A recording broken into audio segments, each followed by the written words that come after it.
नमस्कार, उत्तराखंड समाचार में आप सभी का स्वागत है। मैं हूं योगेश धस्माना। सबसे पहले इस वक्त के मुख्य समाचार।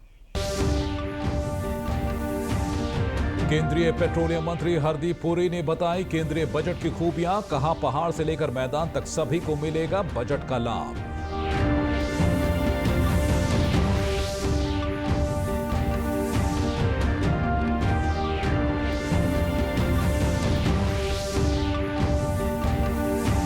मुख्यमंत्री पुष्कर सिंह धामी ने टनकपुर में किया 300 करोड़ रुपए से अधिक की योजनाओं का शिलान्यास व लोकार्पण। साथ ही उद्यमियों, किसानों व विशेषज्ञों के साथ किया बजट पूर्व संवाद।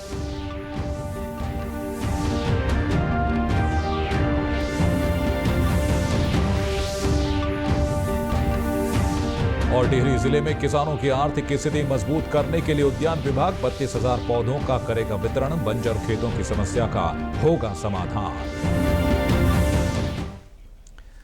और अब समाचार विस्तार से।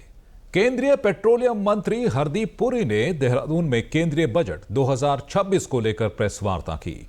उन्होंने कहा कि यह भारत को 2047 में विकसित देश बनाने की दिशा में ले जाने वाला बजट है। केंद्रीय मंत्री ने कहा कि यह बजट पहाड़ से लेकर मैदान तक और हर तबके के लिए अहमियत रखता है। इसमें सभी वर्गों का ध्यान रखा गया है। प्रेस वार्ता में केंद्रीय मंत्री ने विभिन्न मुद्दों पर अपने विचार व्यक्त किए। इस समय भारत में पेट्रोल और डीजल जो है, कुकिंग गैस, सिलेंडर गैस विश्व भर में सबसे कम दाम पे। ये नहीं कि ये क्योंकि हमारे में कोई जीनियस है, नहीं, हमारी कंपनीज का 39,000 करोड़ लॉस हुआ। एक परिवार को दिन में 5 रुपए के लिए क्लीन कुकिंग गैस बनाने में किसी ने तो लिया, पर हमने उनको कॉम्पनसेट किया, पर कर्जा किसी और को नहीं दिया।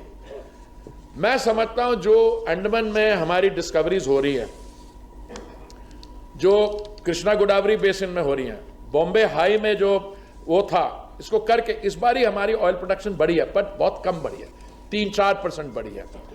इसको हमें मेजर डिस्कवरीज के थ्रू मेजर करना है। इसके साथ ही केंद्रीय पेट्रोलियम व प्राकृतिक गैस मंत्री हरदीप सिंह पुरी ने हालिया केंद्रीय बजट को महिलाओं और वंचित वर्गों के सशक्तिकरण पर केंद्रित बताया है। देहरादून में भाजपा महिला मोर्चा की बैठक को संबोधित करते हुए उन्होंने कहा कि प्रधानमंत्री नरेंद्र मोदी के नेतृत्व में 2014 से अब तक प्रस्तुत किए गए सभी बजट नारी केंद्रित नीतियों की स्पष्ट झलक देते हैं। केंद्रीय मंत्री ने स्वच्छ भारत अभियान, प्रधानमंत्री आवास योजना, उज्ज्वला योजना और एलपीजी गैस कनेक्शन के विस्तार का उल्लेख करते हुए कहा कि 2014 में जहां देश में 14 करोड़ गैस कनेक्शन थे, वहीं आज यह संख्या बढ़कर 33 करोड़ से अधिक हो चुकी है। उन्होंने कहा कि उत्तराखंड के लिए बजट आवंटन में 26 गुना वृद्धि हुई है। जिनसे माननीय प्रधानमंत्री जी ने दायित्व संभाला है दिल्ली में 2014 से, उनकी जो पॉलिसीज हैं उनको आप अगर कैरेक्टराइज करो तो विमेन सेंटर्ड पॉलिसीज हैं।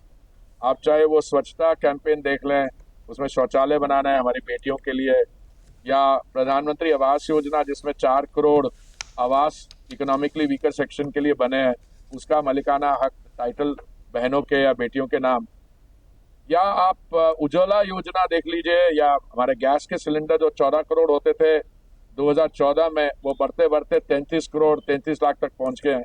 और उज्ज्वला योजना जो इकोनॉमिकली वीकर सेक्शन के लिए, लाभार्थियों के लिए, वो एक दिन में एक परिवार में अगर एक कनेक्शन है तो कुकिंग गैस 5 रुपए तक, विश्व भर में कहीं ऐसा नहीं। दूसरा, मैं जौन सा भी देगा, मैंने उत्तराखंड के जो आंकड़े शेयर किए हैं 2009 और 14 के बीच में, अगर आप एवरेज निकाले तो उत्तराखंड में आप कह सकते हो कि जो बजटली आउटले था कोई 185 करोड़ था एवरेज, जो 2009 और 14 के बीच में। आज वो चढ़ के 4,500 करोड़ के आसपास पहुंच गया। फिगर मेरे सामने नहीं है, 26 गुना बढ़ा है। मुख्यमंत्री पुष्कर सिंह धामी ने चंपावत जिले के टनकपुर में 300 करोड़ रुपए से अधिक की योजनाओं का शिलान्यास व लोकार्पण किया। एक दिवसीय दौरे पर टनकपुर पहुंचे मुख्यमंत्री ने शारदा कॉरिडोर के तहत शारदा घाट का भूमि पूजन किया। बाद में एनएचपीसी सभागार में उद्यमियों, किसानों व विशेषज्ञों के साथ बजट पूर्व संवाद किया और लोगों की राय ली। मुख्यमंत्री ने कहा कि इन योजनाओं से शिक्षा, सड़क, पर्यटन, आपदा प्रबंधन, शहरी विकास तथा आधारभूत संरचना को सुदृढ़ बनाया जाएगा। इससे सीमांत क्षेत्र में रोजगार के अवसर बढ़ेंगे, स्थानीय अर्थव्यवस्था को मजबूती मिलेगी और युवाओं, किसानों, विद्यार्थियों व पर्यटकों को प्रत्यक्ष लाभ प्राप्त होगा। मुख्यमंत्री ने कहा कि प्रदेश के बजट के लिए ली जा रही लोगों व उद्यमियों की राय और सुझाव शामिल किए जाएंगे। मुख्यमंत्री ने हालिया कोटद्वार विवाद के संदर्भ में कांग्रेस और उसके नेता राहुल गांधी पर नाम लिए बिना आरोप लगाया कि इनके पास तुष्टीकरण के सिवाय कुछ नहीं रहा। वे तुष्टीकरण को बढ़ावा दे रहे हैं, लेकिन सरकार उत्तराखंड में तुष्टीकरण और किसी तरह का जिहाद नहीं चलने देगी। इन लोगों ने देश की आजादी के बाद लगातार तुष्टीकरण किया है और एक पार्टी के युवराज उसके पक्ष में जो मोहम्मद अपने आगे लिखते हैं उसके पक्ष में ट्वीट करते हैं। ये दर्शाता है कि इनके पास तुष्टीकरण के सिवा कुछ नहीं रहा है। वोट बैंक सबसे बड़ी इनकी एक तरह से सबसे बड़ा इनका एक एडवांटेज यही मान सकते हैं कि ये इस प्रकार के तुष्टीकरण को मानते हैं, इसको बढ़ा रहे हैं। बाकी हम राज्य की जो डेमोग्राफी है, राज्य के जो सांस्कृतिक मूल्य हैं, उसको अक्षुण्ण रखने के लिए, यहाँ के देवत्व को पूरी तरह से स्थापित रखने के लिए, देवत्व को कोई नुकसान न हो, ये हमारा संकल्प है और हम राज्य के अंदर लगातार काम करेंगे।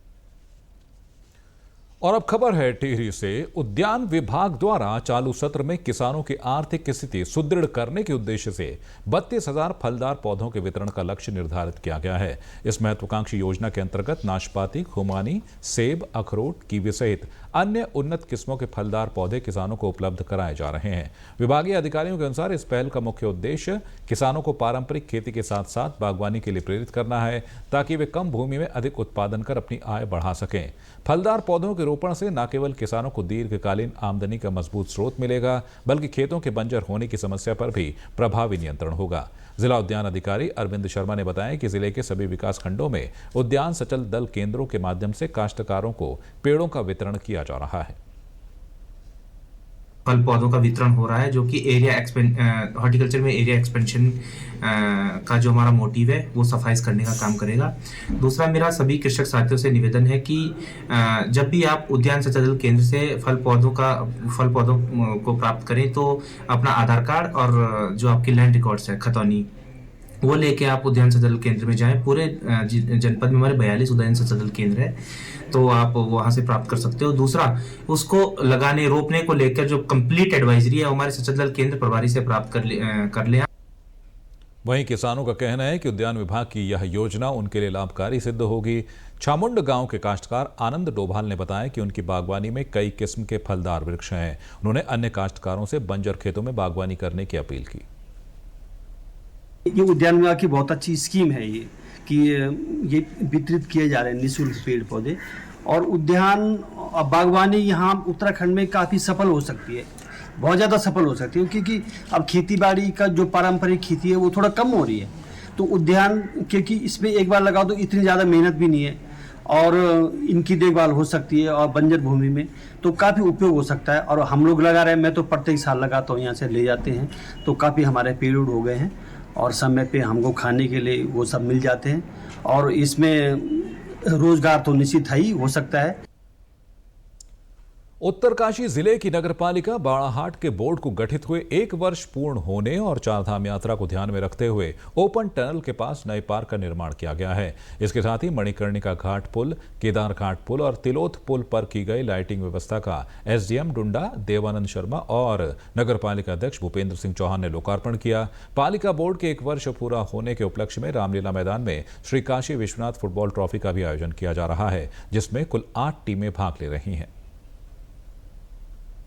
नगर पालिका का मैंडेट है कि जो है स्वच्छता हो गया, और जो वहाँ के नागरिकों को पार्क हो गया, और जो स्ट्रीट लाइट है वो उसकी सुविधा उपलब्ध कराना। इसी क्रम में नगर पालिका उत्तरकाशी द्वारा जो है ये ओपन टनल बड़ेती में जो है ये पार्क का निर्माण किया गया। बहुत ही अच्छा कदम है, और आज जो है फुटबॉल प्रतियोगिता का भी उद्घाटन हो गया है।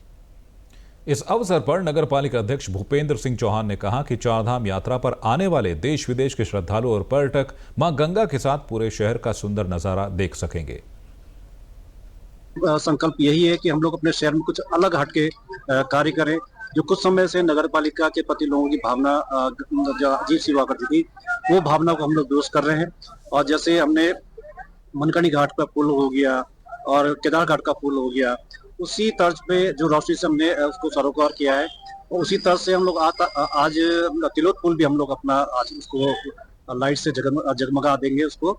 और भी बहुत से कार्य निर्माण कार्य हमारे चल रहे हैं। और इसी के साथ अभी तक के समाचार समाप्त हुए। दूरदर्शन समाचारों से आप जुड़े रहें। मिलते हैं एक बार फिर शाम 5 बजे के बुलेटिन में। तब तक के लिए दीजिए इजाजत। नमस्कार।